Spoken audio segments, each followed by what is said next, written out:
খাত্তাব রাদিয়াল্লাহু তাআলা ডাক দেখো খাব্বাব, তোর পিঠের মধ্যে তো আমি গোশত দেখতেছি না, কালো কালো কয়লার পোড়ার আগুনের দাগ দেখা যায়, হাড্ডির সাথে বোধহয় তোর গোশত লেগে গেছে, রহস্যটা কি? ডাক দেখো আমিরুল মুমিনিন, ইসলামের প্রথম যুগে নবীকে মুহাব্বত করে ভালোবেসে ওই নবীর উপর যখন আমি ঈমান এনেছিলাম, ওই ঈমান আনার অপরাধে আরবের কাফের মুশরিক বেঈমানের আমার হাত পা ছাট্টার মধ্যে রশি দিয়া বাঁধত, উত্তপ্ত মরুভূমির মধ্যে নিয়া কয়লার আগুনের মধ্যে আমারে শোয়াইতো, আমার বুকের মধ্যে বিশাল বড় পাথর দিয়া দিয়া চাপা দিত, কয়লার আগুনের পখরে আমার গোশতগুলো পুড়ে পুড়ে মোমবাতির মতো গলে যাইতো, আমার হাড্ডির মধ্যে যায় লাগতো, বুকের মধ্যে বিশাল বড় পাথর দিয়া চাপা দিত,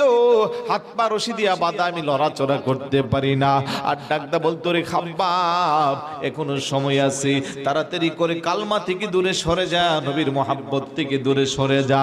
আমি বলতাম না না না, কোনোদিনও আমার দ্বারা নবীর ভালোবাসা মোহাব্বত থেকে দূরে সরা সম্ভব না। তারা যখন নিশ্চিত হইতো আমি খাব্বাব আর দুনিয়ার মধ্যে বেঁচে নাই, তারা চলে যাওয়ার সময় আবার আস্তে করে তাদের কানটা আমার মুখে লাগাইতো, তখনও আমার জবান দিয়া আল্লাহর জিকির চলতো, সুবহানাল্লাহ। আর বলতো, রে খাব্বাব এখনো সময় আছে,